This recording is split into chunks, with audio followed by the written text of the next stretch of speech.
thanks for being part of the Lamplighter Summer Guild again this year. Well, it was a pleasure to be with you guys last year and see what you were doing. I was just describing someone today about that program and how neat it was. So that was a great taste, and I look forward to coming back. Hey, you got a picture on your wall. Snow up on the hill and a boat on the bottom. Where is that? Yeah, I'll get a little closer here. So I've been doing some work in Alaska over the years. I've been to Alaska, I think 4 times since 2020. It's one of the last 2 states I haven't been to. I've been to Hawaii and I hadn't been to Alaska until 2020. And I helped do a documentary on a train that we were bringing back to our area locomotive, the Climax A. And then a college, Alaska Bible College, reached out and said they could use some help with some projects. So I took that. That's in Whittier. It's the only ice-free port in Alaska, and it was pivotal. They wanted it to be pivotal during World War II, at least available if there was an invasion in Alaska, which there was one, I think, but nothing major. But anyhow, that's why they have that port. But it's a whole nother world. It's a fascinating place, and it's just beautiful. And I got to visit it once or twice. You take a 2-mile trip underneath this mountain on a train track. It doubles as a road or a train track to get to there. And that's where that is, Whittier, Alaska. Wow. Really capturing the greatest shots. You got to be places, right? You got to. It really helps to be in front of unique things to take and to be inspired. I was just talking to another photographer around here, and she had some quote about that. It was like, if you want to take great shots, you need to be in front of great things. And so that you want to be inspired, because it's kind of gray around here. It's a little tough. You actually have to hunt down. I just sent some students out to go take pictures, and I said, take pictures of weird things like knobs and door handles, because you have to look for unique things this time of year, because it's a little hard. It's not like the fall when everything's just absolutely beautiful, but it's good to be exercised in those things and look for beauty everywhere, because it's everywhere. You gotta really look for it. So I don't know if you can see this. I took this morning. Can you see that? Oh, that's beautiful. Yeah. Yes. That was just on my, I thought I almost hit a car too, because I'm taking a picture. I'm driving 70 miles an hour. And we would be a disclaimer right now. But you know what? When I see things, I want to have my camera ready to shoot at all times, Yep. So some people don't have, oh, go ahead. No, I got mine right here. So. Okay. So some people though, so I carry my iPhone around with me. I don't have a camera, but some people don't seem to be able to catch those moments though. So let me ask you this. Okay. So let me back up. Donnie Rosie is going to be one of our master teachers for photography this year. And Donnie, I just want to ask you, I've been trying to get kids here, there's our college students here, our staff here, always looking, be ready at any moment to snap that shot, and so do you have that? Is that part of your instinct? Yeah. So, with having a camera with you, I tell people, have a camera with you at all times. And if you really want to be a photographer, you want to have a good camera with you with the right lens, so this is called the Nifty 50. It's a great lens to start with. When I'm riding around the car, I love to have a 70-200. I just bought a 150-600 and got some neat pictures of an eagle. And I found that if I keep that camera right next to me in the car, then I can see something, I can pull over and take a shot. You never know when it's just going to all come together. Yeah. Be right there. I was driving down, I look over and here's an eagle in the field. Now, the first time that happened, I had the wrong lens. I don't even know if I had a camera, and I'm like, I'm going back there with the right equipment. Yeah. So a lot of people complain, and when I used to ride around with Lou, we'd say this about horse people. If you want to be a good horse trainer, then you got to ride. You have to practice. You have to be shooting on a constant basis. And so if you take your camera, and granted, my work affords me that. That's what I do, and that's probably why a great pianist gets better, because they have time carved out to do that on a daily basis.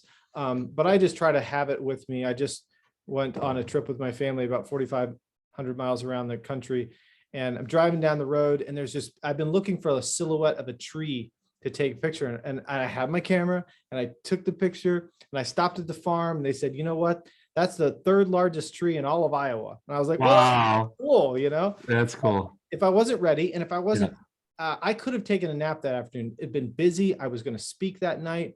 I was yeah, like, I'm going to go try to minister to this farmer that I knew and just spend some time with him and take my camera along.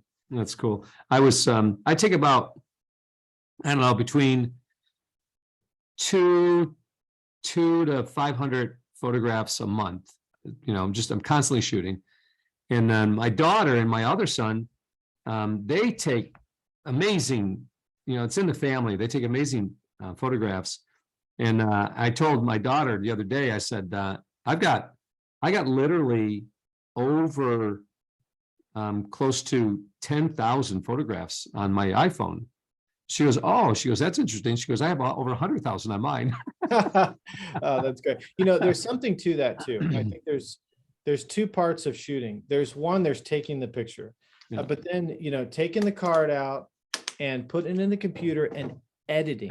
Yeah, A lot of us have so many pictures yeah, that we've never edited. And then after that, we haven't put them on the wall. So we forget we even enjoy have them. some of these treasures. Yeah, So yeah. I'm trying to be more disciplined and tell you what, so I get, paid to do work and the client expects it to be delivered and you get those read out. What's hard sometimes is my own family. And so it's like the plumber whose pipes leak. Yeah, right. Did you take very many pictures at the birthday party? Well, maybe I've done that. So Yeah. that's something I'm working on to try to make sure that I'm sticking with it, even when I'm not being, paid to do it. So the theme this year is walking in the light as he's in the light. There's another verse in Psalm 119. Let's see if I can remember it. Thy word gives light. And then there's another verse. Oh boy, thy law gives light. It is, I don't know, kind of medicine to the soul type of thing. So with that theme in mind, we want to look at various, how to shoot photographs in light, in shadow, shade, different things. And we've got some amazing things for you this year. We're not only, we're gonna have flowers everywhere around the ponds, waterfalls, around the Awesome. 19th century building here. But I thought we'd go to some unique places too, up at Letchworth State Park, and just kind of broaden out. So we're excited about you being here. What would you think the students would take home most with your photography class? When you get together with other people that are in the field, then you're just talking shop, Yeah. I was just talking to another former student of mine, and we drove by their house in Tennessee, and she was having some difficulty with their camera and just kind of forgot some things. We pulled it out, we realized it needed to be updated. And, 20, 30 minutes, we had done all these little things that she was inspired to go Cool. out and do it again. That's So I neat. think, when we do some fellowship stuff at Miracle Mountain Ranch around media, we talk about, learning skill and then, fellowshipping with others that are in that field. I followed up with a student even from last year that had questions, I think, about gear and stuff like that. So those conversations start at a place like the Guild, and then they go for a long time after that. And so that connection point, learning skill, the education part of it, connecting and networking with other people, having friends in that same field, being inspired by people that have values that you can appreciate. Obviously, it's a big part of what we're doing here, because in our field, right, it's a landmine. I just bought a book the other day, and I had to take several pages out of it because I'm like, I'm not going to leave this pornography around. There are other pieces of art in there that are great to appreciate. So that's a great part about what we're doing. And then lastly, we say is, how do we glorify God with this skill, this trade that we are doing, whether that be photography or videography or the many other things that are going to be going on in the conference. Do you think you'll be able to incorporate some photography, videography, marketing ideas in your class? Yeah, we definitely can kind of pivot things based on the interest that people have. And so some are coming and like, oh, I'm struggling with my editing. And so we talk about editing, and then some. So the nice thing, at least last year, kind of depends on the class size. Sometimes we can actually find out the needs of each student and try to make an inroad with them. Some are working with a fancy camera, some are working with a phone, and that's fine. there's something for everybody, and that's a great benefit. That's cool. So I'm still a novice after all these years. If I was going to have a camera, Mhm. you know, I mean, is there an iPhone that's equal to a good camera or not really?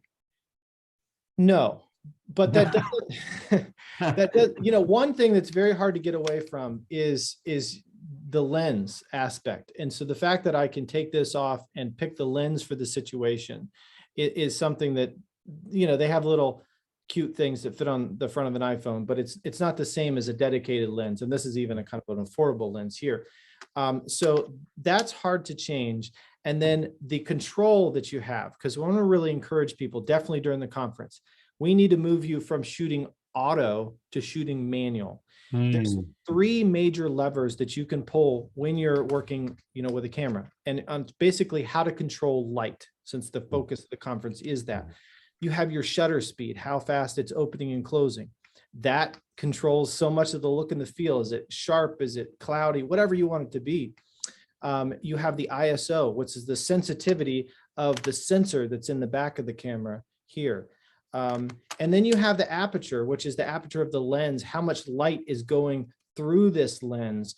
And so the more that a photographer or a videographer can learn to control these aspects, it's the difference of like having a robot do it for you, or you get picking up the paintbrush and doing the strokes for you. There's just nothing like it. And so a lot of times in my classes, I'm trying to help people in their journey. Maybe they have tried doing manual, but they're really not dedicated to it.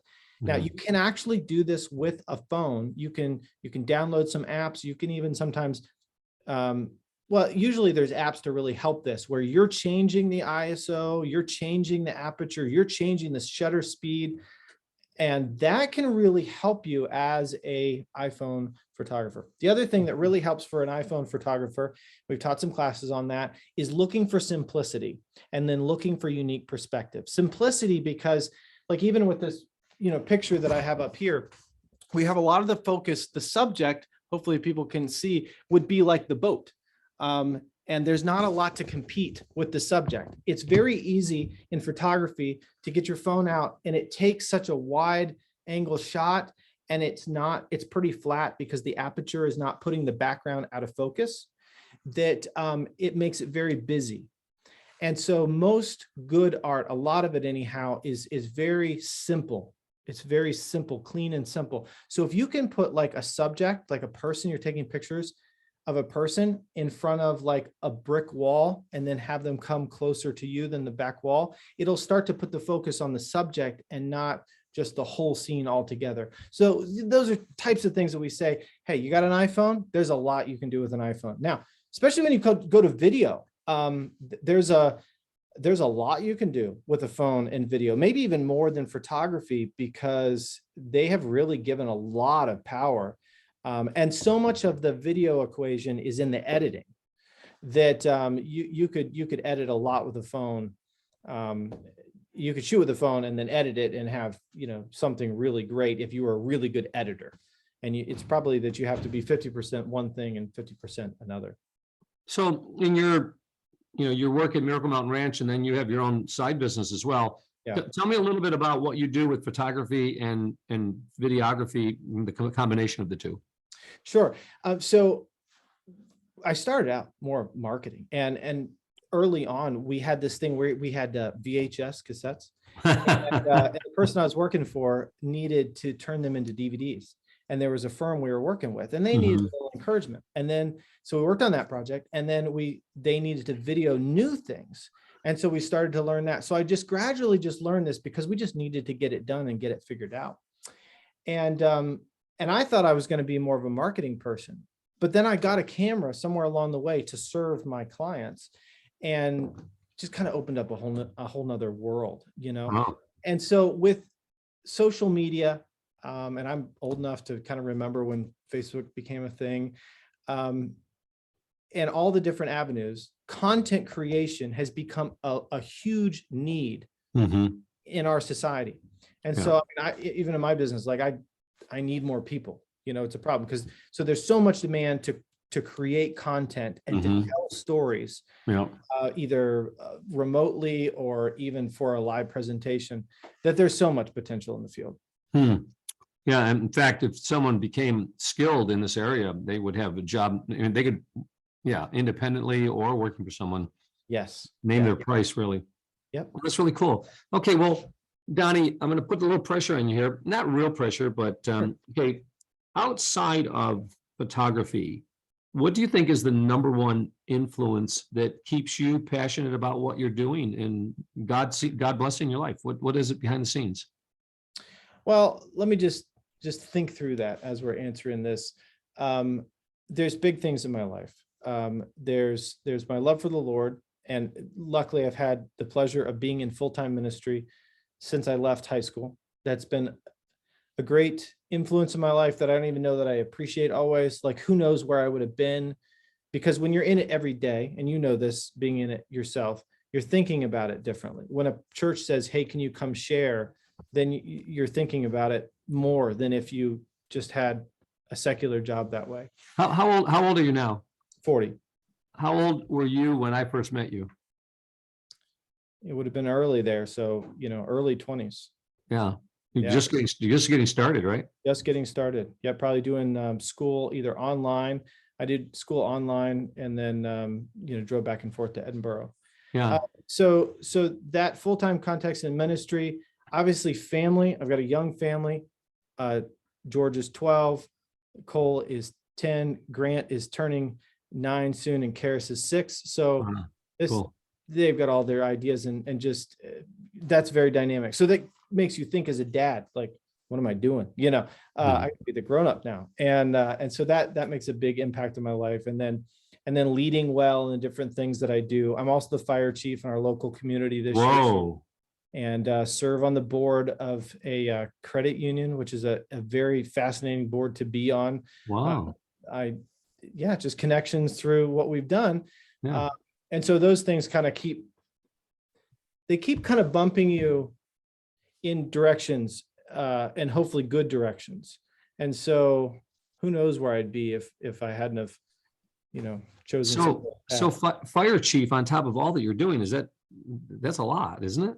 This morning at about 6:20, we had a call, a local call of a person that was in need, and we went and worked on that for a while, and then that carried into the day of following up with that person to see if we could get some professional help to inspect that home. And but back to media, right? So there's a person that passed away in our community that has been an instructor in firefighting, very well known in our community for firefighting, and he just passed away, sadly. And so I called the fire chief up that's overseeing that, and I said, I'd be interested in bringing my drone. And when they put the flags up over the road and have all the fire trucks go underneath for this tutorial, I'm going to try to film that and then put a presentation together that would be hopefully a blessing. Yeah. To the family and stuff. And you have little ways to just, hopefully they see that you do it a little bit differently, and you can give praise to the Lord as you're going about those fairly secular things. But it's just hopefully an act of love to the community. Yeah. Will you be bringing your drone? I will. Oh, I will. cool. I have some fun shots. I think they're on my Instagram or whatever, from shooting at the top of the church there out towards the valley. And on our calendar that we did, I don't know if I have one here.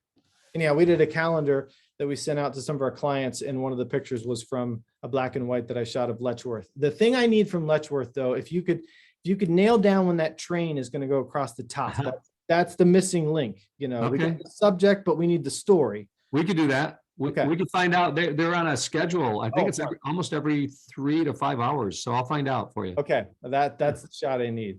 That's cool. Well, I think you're going to have a bumper crop class this year. What I observed last year, I'm more excited. I mean, we've had some great photography teachers, and I want to, I'm not trying to compare it all, but what you're bringing to the table this next year is, this coming summer is really significant, because it's not just photography as a hobby, but it's something they can really, think about. How can I use this, not just in a photography business or videography business, but how can I use it in my daily life to bless other people? I like that take that you just said. And God wants us to be a blessing. That was the first commandment given to Abraham. Abraham, be a blessing to all the families of the earth. And when we're doing that, then God opens the door for us to be prosperous in other areas that kind of enable us to keep doing what we're doing in a greater way.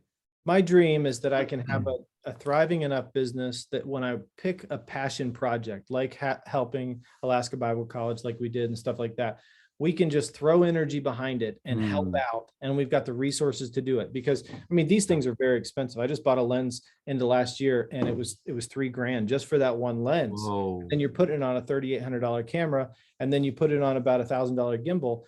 Before too long, you're carrying around about 10 grand. Yes. So if we can fund some of those things by certain type of work, but then use some of those things for some of the nonprofit work or ministry work, then that gives me joy, because sometimes it gets a little mundane doing some of the social media posts for companies and stuff like that, but it's fun to do projects. What's the name of your camera? The camera that I have with me right here is the R6. This is a nice kind of like medium range, entry level kind of camera. And then the one that I'm shooting with on a constant basis is the Canon R5. The whole R series lens, it's an RF mount. It's a new mirrorless camera. It's not DSLR like they used to be, and they're pretty great. The mirrorless technology has really evolved well, and it's doing great. And they've come out with some more affordable ones, the R7, and now they just came out with the R8. And those are coming down in price, where you can still have a camera where you can have the interchangeable lenses like this, but still have a lot of firepower and not be too expensive. And then I really encourage photographers to start with like this nifty 50 lens, 50 millimeter lens. I believe it's Henry Cartier-Bresson. He might've been a 35 guy. A lot of those like Ansel Adams and stuff, they're like 35 or 50. So you could do a lot with that lens. That's a great place to start. And usually they're like, this is probably like $150 lens or something. So you said 15 millimeter or 50? 50. Okay. And then, so someone like myself that's not going to start a business, but want to capture really good stuff. Yeah. 8, 7, 5, or 6. I would say if you can afford it, which I think it's about $2,500 right now for the body of the R6, and they just came out and it's the same price, I think, or close to it, the R6 Mark II, and you can film C-Log. So when we're talking about film, and we're going to be talking about that this summer, you could shoot all kinds of stuff with this R6 Mark II. It has C-Log, which is a easier to edit. It's more editable type footage. I think it's 10-bit, very high quality stuff. Like Hollywood probably, 10 years ago would have dreamed of having some of those technologies, and they've moved on to bigger things like the Red camera. But I mean, it's incredible what you can do. So I would say the R6 Mark II if I had to buy one, and then if I had to go cheaper, I'd look at the R7. Okay. And I think that the 50 millimeter is a great lens to start with. And if I had to buy one lens, the one lens that I hardly can take off my camera is the 24-70 f2.8. And it's very important that our lenses are a fixed aperture if possible, or a cheap lens, a kit lens, and I hate kit lenses, is they'll often be like 3.5 to 5.6.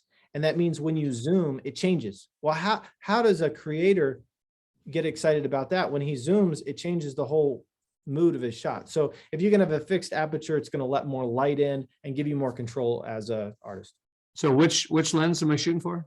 The 24-70 f2.8 Canon lens. F 2.8. 2.8. Okay. Yeah. That's a great. I know what I'm going to be asking for Father's Day. Yeah, you could start a whole business with that lens.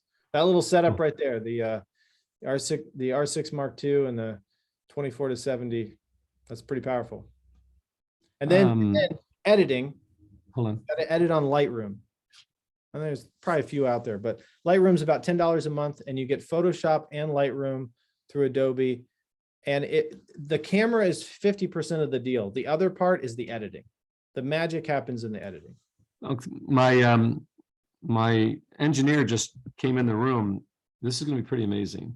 Would you want to do any editing on the site here? What would you need to We What do you usually do? do. We did last year. I try to edit and kind of show them, what they can do and stuff and walk them through that process. So we will try to go, start to finish and do as much editing as we can. Some things can take a long time, but we will definitely edit some and show some of the basics of that stuff.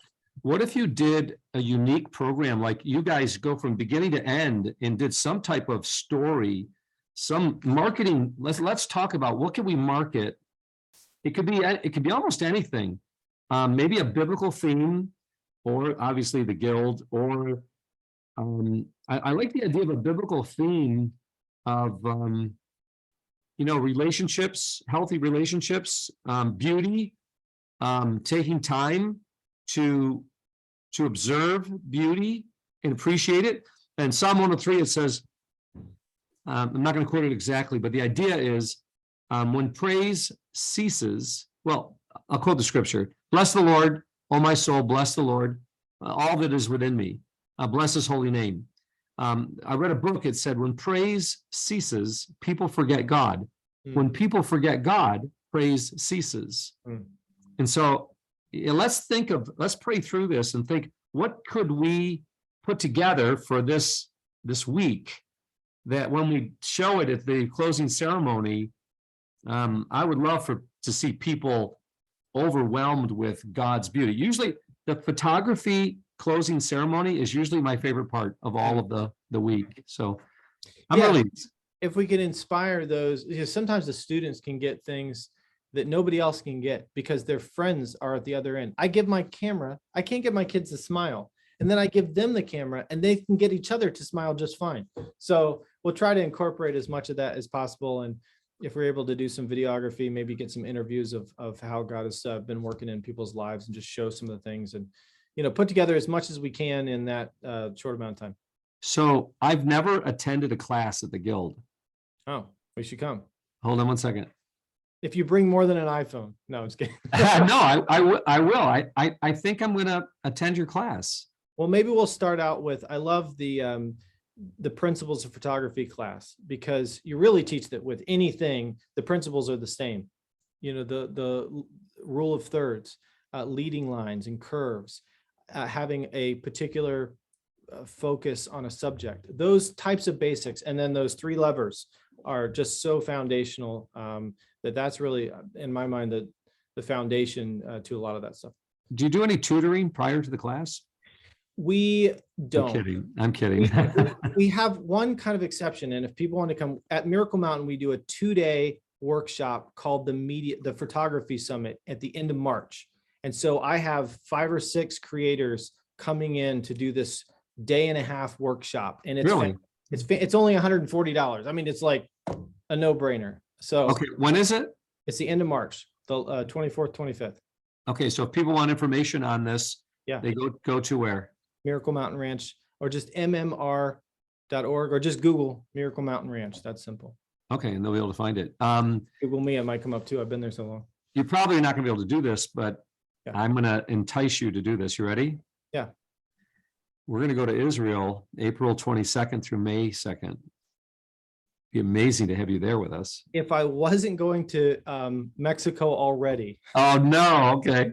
So maybe eventually I can do that. I got to go to Israel once, and it was really fantastic. I'd love to take my wife back there one day. But it's a fun this trip. So the ranch, Miracle Mountain Ranch, has been drilling wells in Mexico. Incredible story. They went there and the people were getting sick because they didn't have water. And we were doing this mission trip.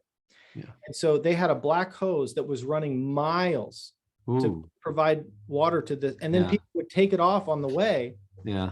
So the guy said at Miracle Mountain, they said, can't we just build our own drilling rig? So they built, the community around here came together and built their own pneumatic, air powered, smashed through rock. They took it and got it into Mexico and took it into the mountains, and they've been drilling. I think they've done 12 to 13 wells, and the people just, get emotional when they get this water for the first time. So I'm going to go there with my son, and we're going to try and get the story behind it. People have shot it before and just shown what's happening, but I'm hoping to get, like, in their own words, what does it mean to have water? and start your own greenhouse and stuff like that. Whoa. Okay, Donnie, I'm really excited. I think I'm gonna take the class. All right, that'd be great. Yeah. Okay, Donnie Rosie, Lamplighter Summer Guild, second week in July, go to lamplighter.net for more information. You don't want to miss this guild. Donnie, I'm gonna say something, but I really think Jesus is coming really soon. A lot going on in the world, especially today. Yeah, it's pretty amazing. I don't think we're gonna be here very long. And we need to take as many people with us as we can. Yeah, and these are great avenues to Yeah. capture light and tell stories. Amen. God bless. I'll see you in July. See you then. Or maybe in March. Maybe in March. Okay, see you Come then. down. All right, bye. Okay, bye-bye.